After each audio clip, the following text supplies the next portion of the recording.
ఓం శ్రీ సాయినాథాయ నమః. శ్రీ సాయి దివ్య పూజ అధ్యాయం 1. విచ్ఛిన్నం కాబోయే కాపురాన్ని నిలబెట్టారు. వంశోద్ధారకుడు జన్మించాడు. ఒకరోజు సాయంత్రం నేను ఆఫీస్ నుండి బేబీ కేర్ సెంటర్కు వెళ్ళి బాబుని తీసుకుని ఇంటికి వచ్చాను. మా పక్కింటి ఆవిడ వచ్చి నాతో, వదినా, మీతో కొంచెం మాట్లాడాలి అని అడిగింది. తన ముఖం వాడిపోయి ఉండడం చూసి నాకు మంచిగా అనిపించలేదు. మనస్సులో చాలా బాధ కలిగింది. అదే మాట నేను ఆమెను అడిగాను. ఎందుకు అలా ఉన్నావు? ఏమిటి విషయం? నాతో ఏమైనా ముఖ్యమైన విషయం మాట్లాడాలా? మనసు విప్పి మాట్లాడు. బాబా గారి దయ వల్ల నా చేతనైనంత సహాయం నీకు నేను చేయటానికి ప్రయత్నిస్తాను. పక్కింటి ఆవిడ ఏడుపు మొదలుపెట్టింది. ఏడుస్తూనే, వదినా, ఏమి చెప్పను? నేను ఇల్లు వదిలి వెళ్ళిపోతున్నాను. నేను చాలా బాధల్లో ఉన్నాను. నాకు ఆమె మాటలు చాలా ఆశ్చర్యం కలిగించాయి. ఎందుకంటే అప్పుడు ఆమె గర్భవతి. అందుకు ముందు 3 సంవత్సరముల వయసు గల ఒక పాప. ఇలాంటి పరిస్థితుల్లో ఆమె నిర్ణయం చాలా పెద్ద తప్పుగా కాగలదు. నేను ఆఫీస్ నుండి వచ్చినందువల్ల కొద్దిగా అలసట అనిపించి టీ చేయటం కోసం నీళ్లు స్టవ్ పై పెట్టి మా బాబుకు టిఫిన్ తినడానికి ఇచ్చి ఆమె వద్ద కూర్చున్నాను. ఆమెతో అన్నాను, ఇప్పుడు చెప్పు. వివరంగా చెప్తే కదా నేను నీ మాటలు సవ్యంగా అర్థం చేసుకోగలను, సరి అయిన సలహా ఇవ్వగలను. ఆమె నిదానంగా చెప్పనారంభించింది. వదినా, నీకన్నీ తెలిసినవే. నాకు దేవుడు ఒక కూతుర్ని ఇచ్చారు కదా. తర్వాత ఒక కుమారుడు కొరకు మా ఇంట్లో అందరూ నా మంచి ఆశిస్తున్నారు. నాకిప్పుడు 5వ నెల. డాక్టర్ చెప్పినందువల్ల స్కాన్ చేయించాము. అందులో ఆడపాప అని చెప్పారు. రెండోసారి కూడా పాప అని మా అత్తవారింట్లో ఎవరికీ ఇష్టం లేదు. పొద్దున సాయంత్రం ఒకటే గొడవ. ఈరోజు కూడా పొద్దున్నే చాలా గొడవైంది. నాకు హార్టులో చిన్న రంధ్రం ఉండటం వల్ల ఎక్కువ శారీరకంగా మానసికంగా చికాకులు పడలేను. శక్తి లేదు. ఈ కొట్లాటల వల్ల చాలా విసుగు చెందాను. ఒక పక్కన ఆయన వ్యాపారం కూడా సరిగా నడవడం లేదు. ఇంకో ప్రక్క నాకు పుట్టబోయే పాప బాబా ప్రశ్నల వల్ల గొడవ నడుస్తూ ఉంటుంది. వారు కూడా ఏం చెప్పే స్థితిలో లేకపోవటం వల్ల అన్నీ చూస్తూ ఊరుకుంటారు. అందుచేత నేను మా అమ్మ ఇంటికి వెళ్ళిపోదామనుకుంటున్నాను. మా పక్కింటి ఆవిడ కూడా ఈ గొడవల్ని చూసి అదే సలహా ఇచ్చింది. కానీ మీతో మాట్లాడి మీ సలహా తీసుకుందామనే ఆగాను. నన్నేం చేయమంటావు వదిన? నా తప్పే ఉంది ఇందులో. నాకు సహనం శక్తి లేకుండా పోయింది. నన్నెందుకు అందరూ విసిగిస్తున్నారు? పూర్తి వృత్తాంతం విని కొద్ది నిమిషాలు మౌనంగా ఉండిపోయాను. లేచి టీ కప్పులో పోసి తీసుకొచ్చాను. ఆమెకు ఒక కప్పు అందచేసి నేను ఒకటి తీసుకుని కూర్చున్నాను. ఆమెతో ఇలా మాటలు కొనసాగించాను. చూడమ్మా, ఇంటిని తీర్చిదిద్దాలన్నా పాడు చేయాలన్నా స్త్రీ యొక్క పాత్ర అతి ముఖ్యమైనది. తొందరలో ఏదేని పొరపాటు నిర్ణయం తీసుకున్నావంటే జీవితాంతం బాధపడవలసి వస్తుంది. అంతేకాకు నీ పాప భవిష్యత్తు కూడా దెబ్బతింటుంది. నా మాట వింటానంటే నీకొకటి చెప్తాను. ఆమె వెంటనే, హా వదినా, మీరేం చెబితే అదే చేస్తాను. మీ సలహా ప్రకారమే నేను నడుచుకుంటాను. ఈరోజు ఏం వారం? బుధవారం. చాలా మంచిది. రేపు గురువారం కదా.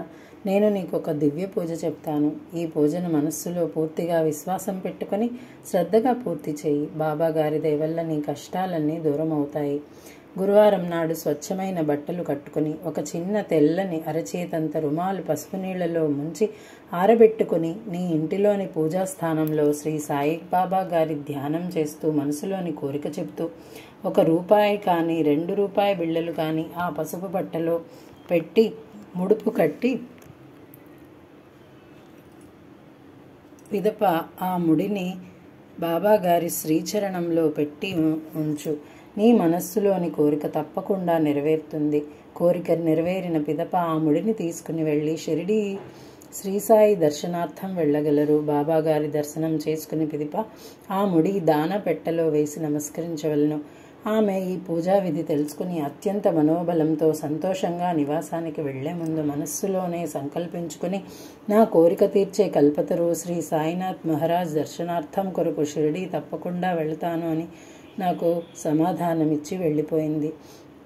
రెండవ రోజు గురువారం సాయంత్రం ఆఫీస్ నుండి వచ్చి నేను ఆమె ఇంటి గుమ్మంలోకి పోయి ఆమెను పిలిచాను. అంతలో ఆమె బయటకు వచ్చి, వదినా మీరు పదండి, నేను వస్తున్నాను. కొద్దిసేపు తర్వాత ఆమె మా ఇంటికి వచ్చింది. వదిన, అద్భుతమైన చమత్కారం జరిగింది. నా జీవితంలో వసంతం వచ్చింది. మీరు చెప్పిన విధంగా ఈరోజు గురువారం దివ్య పూజ చేశాను. తదనంతరం నా సంసారంలో మార్పులు రావడం మొదలయ్యింది. నా అత్తగారు ఈరోజు డాక్టర్ వద్దకు తీసుకువెళ్లారు. డాక్టర్ స్కానింగ్ రిపోర్ట్ చూసి ఏదో సరిగా కనిపించడం లేదని మళ్ళీ స్కానింగ్ చేయించమని చెప్పారు. రెండోసారి తీసిన స్కాన్ రిపోర్ట్ చూడడానికి ప్రయత్నిస్తే అక్కడ ఎలక్ట్రిసిటీ ఫ్లక్చుయేషన్స్ వల్ల సరిగ్గా కనిపించలేదు. నన్ను, మా అత్తగారిని స్వయంగా డాక్టర్ గారు తన కారులో కూర్చుని పెట్టుకుని తన ఇంటికి తీసుకుని వెళ్లారు. స్కాన్ రిపోర్ట్ను అక్కడ మరొకసారి చూడడానికి ప్రయత్నించారు. రిపోర్ట్లో క్లియర్గా మగపిల్లవాడని తెలిసింది. నా ఆనందానికి అంతులేదు. నిన్నటి స్కాన్ రిపోర్ట్ తప్పని నిరూపించిన బాబాగారు నా కోరికను స్వీకరించిన మాట స్పష్టపరిచారు. కొద్ది నెలల తరువాత ఆమె ఒక మగపిల్లవాడిని ప్రసవించింది. పిదప ఆమె ద్వారా తన భర్త యొక్క వ్యాపారం మంచిగా నడుస్తుందని తెలిసి చాలా సంతోషం కలిగింది.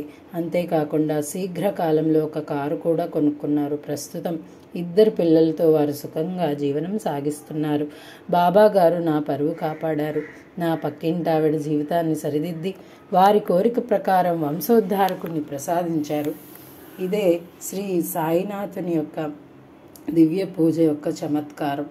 అనంతకోటి బ్రహ్మాండ నాయక రాజాదిరాజ యోగిరాజ పరబ్రహ్మ శ్రీ శ్రీ శ్రీ సచ్చిదానంద సద్గురు సాయినాథ్ మహారాజ్ కి జై. మొదటి అధ్యాయం శ్రీ సాయి దివ్య పూజ. అధ్యాయం 2. మద్యపానం వదిలెను.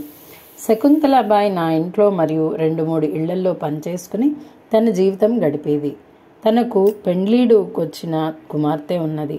తనతో పాటు ఇళ్లలో పనిచేయడానికి తోడుగా తన కుమార్తెను కూడా తీసుకుని వస్తుండేది. తన భర్త మద్యపానం చాలా చేసేవాడు. ఎలక్ట్రిక్ వైరింగ్ పని తెలిసినవాడు కానీ పని చేయడానికి వెళ్ళేవాడు కాదు. చాలా గొడవ మనిషి. ఏ రోజైనా కొంత సంపాదన వచ్చినా తన త్రాగుడికే ఖర్చు చేసేవాడు. ఇంట్లో ఒక్క నయా పైసా ఉంచేవాడు కాదు.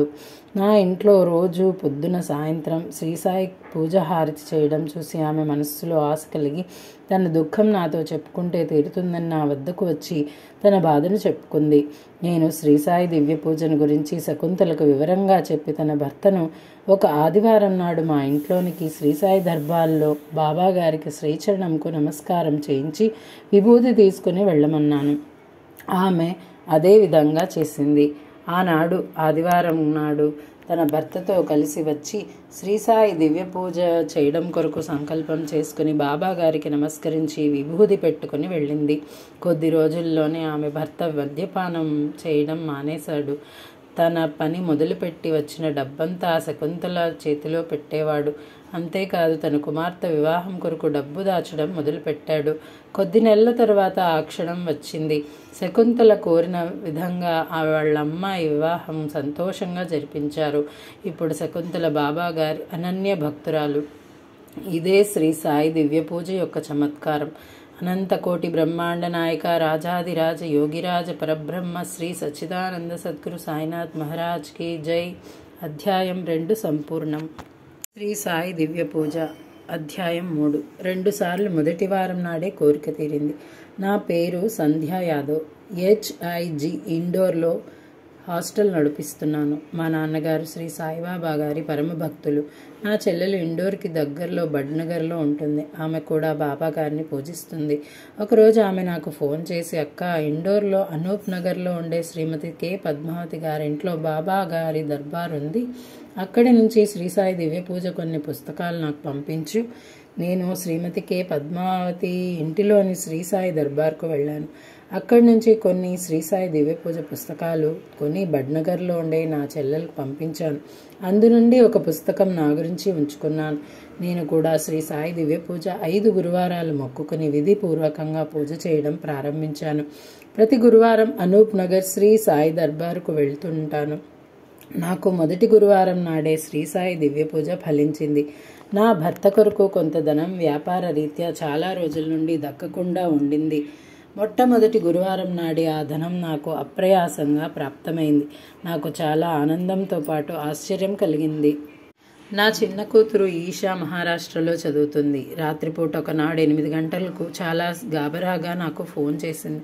రేపు నా 2వ సెమిస్టర్ ఫలితాలు వస్తున్నాయి. ఇక్కడ అందరూ చెప్తున్నారు 17% మాత్రమే ఫలితాలు వచ్చాయి అని. నాకు చాలా భయంగా ఉంది. నేను పాస్ అవ్వాలని భగవంతుని ప్రార్థించు. నేను ఈసాకు ధైర్యం చెప్పాను. ఆ రోజు బుధవారం. ఆ మరునాడే నా మొదటి మొక్కు 5 వారాలు సంపూర్ణమవుతున్నాయి. బాబాగారిని వేడుకొని ఈషా గురించి 5 వారాలు మొక్కు సంకల్పించుకున్నాను. 2వ రోజు గురువారం మధ్యాహ్నం 4 గంటలకు ఈషా ఫోన్ చేసింది. చాలా సంతోషంగా తను పాస్ అయిన విషయం చెప్పింది. ఈ విధంగా నా 2 కోరికలు మొదటి గురువారం నాడే తీరినవి. నేను మొక్కుకున్న ప్రకారంగా 5 గురువారాలు యథావిధిగా శ్రీ సాయి దివ్య పూజను చేశాను. బాబా గారికి కృతజ్ఞతలు తెలుపుకున్నాను. ఇదే శ్రీ సాయి దివ్య పూజ యొక్క చమత్కారం. అనంతకోటి బ్రహ్మాండ నాయక రాజాదిరాజ యోగిరాజ పరబ్రహ్మ శ్రీ సచిదానంద సద్గురు సాయినాథ్ మహారాజ్ కీ జై. అధ్యాయం 3 సంపూర్ణ. శ్రీ సాయి దివ్య పూజ. అధ్యాయం 4. సొంత ఇల్లు కొనగలిగాము. నా పేరు వందనారావు. బాల్గంజ్ మన్సూర్లో నేను నివసిస్తున్నాను. ఒక ఇల్లు అద్దెకు తీసుకుని ఉంటున్నాం. ప్రతి ఒక్కరికి వారి వారి జీవితంలో సొంతంగా ఒక ఇల్లు ఉండాలని కలుగుకునే హక్కు ఉంటుంది. అలాగే నాకు కూడా నా జీవిత ధ్యేయంగా భావించేదాన్ని. ఎప్పటికైనా ఒక సొంత ఇల్లు ఉండాలని, నేను అద్దెకు ఉండే ఇల్లే కొనుక్కోవాలని మనసారా ఆశపడేదాన్ని.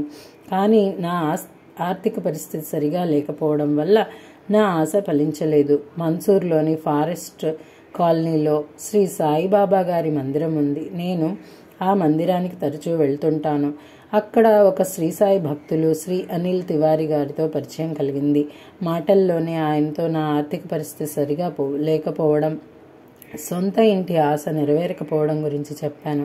తివారీ గారు షిరిడీ నుంచి తీసుకుని వచ్చి నా శ్రీ సాయిబాబా గారి ఒక చిన్న ప్రతిమతో పాటు శ్రీ సాయి దివ్య పూజ పుస్తకం ఇచ్చి, ఈ పుస్తకంలో ఇచ్చిన ప్రకారంగా పూజ చేస్తే బాబా గారు మీ కోరికను తప్పక తీరుస్తారు అని చెప్పారు. నేను వెంటనే 7 గురువారాలు పూజ చేస్తానని సంకల్పం చేసుకున్నాను. 2-3 వారాల తర్వాత మళ్ళీ గుడిలో తివారీ గారిని కలవగలిగాను. తివారీ గారు నాతో ఇలా అన్నారు, మీరు దివ్య పూజ మొదలు పెట్టారా లేదా? నేను ఆయనతో నిరాశగా ఇలా చెప్పాను, దివ్య పూజ ప్రారంభించాను, కానీ నాకెందుకో అనిపిస్తోంది నా కోరిక నెరవేరదని. తివారీ గారు ఆశ్చర్యంగా మళ్ళీ నన్ను అడిగారు, మీరు పూజ ఏ విధంగా చేస్తున్నారు అని. నేను ఇలా జవాబిచ్చాను, పుస్తకంలో రాసిన ప్రకారం పూజ చేస్తున్నాను, కానీ 108 నామాలు మాత్రం చదవడం లేదు. వెంటనే తివారీ గారు నాతో ఇలా అన్నారు, అష్టోత్తర శతనామావళి చదువుతూ పూలు కానీ పూల రేఖలు కానీ బాబా గారిపై వేస్తూ పూజ చేయాలి. మీరు ఇలా చేసినచో మీ కోరిక తప్పకుండా బాబాగారు తీరుస్తారు. ఆయన చెప్పిన విధంగా 2వసారి మొదలుపెట్టి 7 గురువారాలు పూజ చేశాను. 7వ గురువారం రాగానే పరిస్థితులన్నీ నా సానుకూలంగా మారిపోయాయి. అవసరమైన ధనం కూరింది. ఏ ఇంట్లో అద్దెకుంటున్నామో ఆ ఇల్లే నా పేరున 7వ గురువారం రిజిస్టర్ అయింది. ఇదే శ్రీ సాయి దివ్య పూజ యొక్క చమత్కారం. అనంతకోటి బ్రహ్మాండ నాయక రాజాదిరాజ యోగిరాజ పరబ్రహ్మ శ్రీ సచిదానంద సద్గురు సాయినాథ్ మహారాజ్ కీ జై. అధ్యాయం 4 సంపూర్ణం. శ్రీ సాయి దివ్య పూజ. అధ్యాయం 5. ఉద్యోగం దొరికింది. నా పేరు సుమన్ అస్థానా. నేను మనోరమాగంజ్ ఇండోర్లో ఉంటాను. నా కొడుకు గౌరవ్ అస్థానా ఉజ్జయిన్ నుండి MBA చేస్తున్నాడు. ఈ మధ్య IPS కాలేజ్ ద్వారా క్యాంపస్ సెలక్షన్స్లో ICICI బ్యాంక్ మేనేజర్ పదవి గురించి 8 మందిని తీసుకున్నారు. అందులో గౌరవ్ ఆస్థానా కూడా ఉన్నాడు. మాకు చాలా సంతోషం కలిగింది. అతని అపాయింట్మెంట్ లెటర్ గురించి ఎదురు చూస్తూ 6 నెలలు దాటిపోయింది. మిగతా 7 మందికి ఆర్డర్ దొరికింది. గౌరవ్కు మాత్రం ఎందుకనో లెటర్ రాలేదు. చాలా బాధపడుతుంటే వాడు కొద్ది రోజుల తర్వాత ఆశ వదులుకున్నాడు. నేను గౌరవ్కి ధైర్యం చెబుతుండేదాన్ని, బాబా పట్ల విశ్వాసం ఉంచుకుని చెబుతుండేదాన్ని. ఒకరోజు శ్రీసాయి దివ్య పూజ గురించి గౌరవ్కి చెప్పి 5 గురువారాలు సంకల్పం చేసుకోమన్నాను. గౌరవ్ అదేవిధంగా 5 గురువారాలు మొక్కుకొని దివ్య పూజ ఆరంభించాడు. 4 గురువారాలు అయినవి. 13వ తేదీ డిసెంబర్ 2005 నాడు గౌరవ్కు అపాయింట్మెంట్ లెటర్ వచ్చింది. 5వ గురువారం పూర్తయ్యే ముందే గౌరవ్ కోరిక తీరింది. నా పేరు స్మితా పూజారి. నేను మాల్వాడ్ ప్రేమ్ విజయనగర్ ఇండోర్లో ఉంటాను. నేను నా తమ్ముని గురించి, అతని ఉద్యోగం గురించి 11వ గురువారాలు సంకల్పించుకుని శ్రీ సాయి దివ్య పూజ ఆరంభించాను. 10వ గురువారం నాడు నా కోరిక తీరింది. 11వ గురువారం నాడు యథావిధిగా ఉద్యాపన చేసి షిరిడి వెళ్ళి మొక్కు చెల్లించుకున్నాను. నా పేరు స్మితారావు. నేను వైభవ్ నగర్ ఇండోర్లో ఉంటాను. నాకు శ్రీ సాయి దివ్య పూజ గురించి తెలియగానే నా ఉద్యోగం గురించి 5 గురువారాలు మొక్కుకున్నాను. 2వ గురువారమే నాకు ఉద్యోగం దొరికింది. ఇదే శ్రీ సాయి దివ్య పూజ యొక్క చమత్కారం. అనంతకోటి బ్రహ్మాండ నాయక రాజాదిరాజ యోగిరాజ పరబ్రహ్మ శ్రీ సచ్చిదానంద సద్గురు సాయినాథ్ మహారాజ్ కీ జై. అధ్యాయం 5 సంపూర్ణ. శ్రీ సాయి దివ్య పూజ. అధ్యాయం 6 వివాహం నిశ్చయమైంది. నా పేరు శకుంతల సిన్హా. MIG ఇండోర్లో ఉంటున్నాను. నా పుత్రుడు నీరజ్ కుమార్ యొక్క వివాహానికే ఎన్నో సంబంధాలు చూశాను, కానీ ఎక్కడా కుదరలేదు. చాలా కాలంగా ఈ విషయంలో బాధ కలుగుతూ ఉండేది. శ్రీ సాయి దివ్య పూజ గురించి తెలిసి 11 గురువారాలు మొక్కుకుని పూజ ఆరంభించాను. ప్రతి గురువారం విధిపూర్వకంగా దివ్య పూజ చేయడం మొదలుపెట్టాను. బాబాగారి కృప వల్ల శ్రీ సాయి దివ్య పూజ ఫలించింది.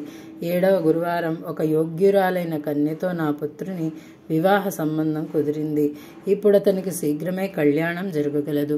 ఇదే శ్రీ సాయి దివ్య పూజ యొక్క చమత్కారం.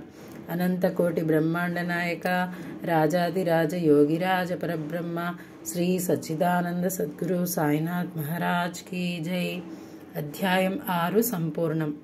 ఈ విధంగా శ్రీ సాయి దివ్య పూజని మామూలుగా మనం ఇంట్లో పూజ గదిలో ఒక పీట మీద సాయిబాబా గారి పటం కానీ విగ్రహం కానీ పెట్టుకుని గణపతి పూజ చేసుకొని తర్వాత ఒక చిన్న గుడ్డలో, పసుపు గుడ్డలో 2 రూపాయలు ఉంచి దాన్ని ముడి కట్టి, మనకి ఏదైనా కోరిక ఉంటే ముడుపు కట్టుకొని స్వామి సాయినాథుని పాదాల దగ్గర పెట్టి ఇన్ని వారాలు చేసుకుంటాం. 5, 7, 11, 21 ఇలాగా ఎన్ని వారాలైనా మనం చేసుకోవచ్చు. అన్ని వారాలు చేసుకుంటానని సంకల్పం చేసుకుని శ్రీ సాయినాథుని అష్టోత్తరం చదువుకున్న తర్వాత ఈ 6 కథలను చదువుకుంటే చాలా మంచిది. మనం అనుకున్న కోరికలన్నీ నెరవేరుతాయి. శ్రీ సాయినాథుని ఆశీర్వాదాలు మనందరి మీద ఉండాలని కోరుకుంటూ సుందర సాయి సుధా నుంచి మీ Pallavi. Thanks for watching this video. ఈ వీడియో డిస్క్రిప్షన్లో అష్టోత్తరం తర్వాత ఈ శ్రీ సాయి దివ్య పూజ విధానం కూడా అప్లోడ్ చేసిన వీడియోస్ని డిస్క్రిప్షన్లో లింక్ పెడతాను, చూడండి. Thanks for watching this video.